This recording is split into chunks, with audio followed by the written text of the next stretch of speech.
મારું નામ સોનલ જાગાણી છે। મારા પતિને કેન્સર હતું અને કેન્સરની બીમારીના હિસાબે 11/11/2025 ના રોજ અવસાન થયું અને ત્રીજા દિવસે જે આપણે સુવારાની વિધિ હોય એ વિધિમાં મારા સાસુ અને મારા નણંદે બળજબરી પૂર્વક મારા વાળ ઉતારી લેવામાં આવ્યા।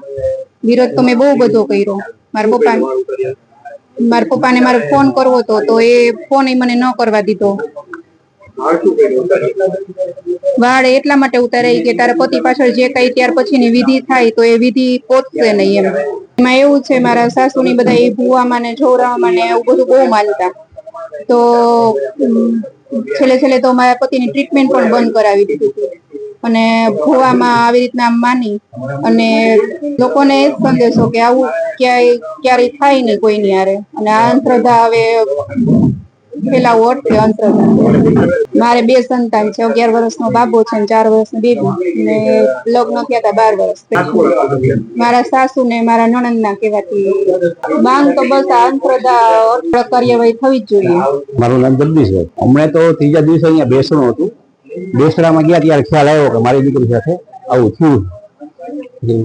એની માથે કપડું બાંધેલું હતું। પછી બોલાવી કીધું અહીંયા બેટા તો રોવા માંડ્યું। પછી કીધું તારે આવું થઈ ગયું અમને ફોન તો કરાય ને ખાલી અમે સીધા આવી ગયા ધોરાજી ક્યાં આગું છે 15 મિનિટમાં ધોરાજી કીધું પૂગી એ કે પપ્પા મેં ફોન કરવાનું કીધું મને ફોન ન કરવા દીધો કે અને એ કે આ બધું કરવાનું જોઈએ એમાં તારા પપ્પા ન પૂછવાનું અમે કેટલું તારે કરવાનું એ કારણ એ કે જે અમારા જમાઈ ગુજરી ગયા ને એની પાછળ વિધિ તો ઘણી બધી થાય કે જો મુંડન ન કરાવી તો વિધિ કોઈ પહોંચશે નહીં એટલા માટે હા એ અત્યારે આપણામાં ઈ જ છે ખાલી લટ લઈએ કોઈને ખબર ન પડે કે આપણે તો કે ફરજિયાત રીતે ટકો કરાવવો જોઈએ અને ભૂવા ભરાય સખ્તમાં સખ્ત કાર્યવાહી થવી જોઈએ અને આવા લોકો ઉપર પણ સખ્તમાં સખ્ત કાર્ય પોલીસે કરવી જોઈએ। ના ડોક્ટર પાસે ટ્રીટમેન્ટ તો ઘણી બધી કરાવી અને ઓપરેશન કરાવેલું વડોદરા એમ કઈ વાંધો નતો સારું હતું પછી ધીરે ધીરે આ લોકો ભૂવા ભરાવીને પકડ્યા અને ટ્રીટમેન્ટ કરી બંધ। ફરિયાદમાં એક જ માન છે અમારી દીકરીનો દીકરો ને દીકરી છે એના માટે 20 લાખ રૂપિયા આપણે માંગ્યા છે અને મારી દીકરી જે દાગીના ચડાવ્યો એ દાગીના આપી દઈએ એટલે વાત આપણે પૂરી થઈ ગઈ।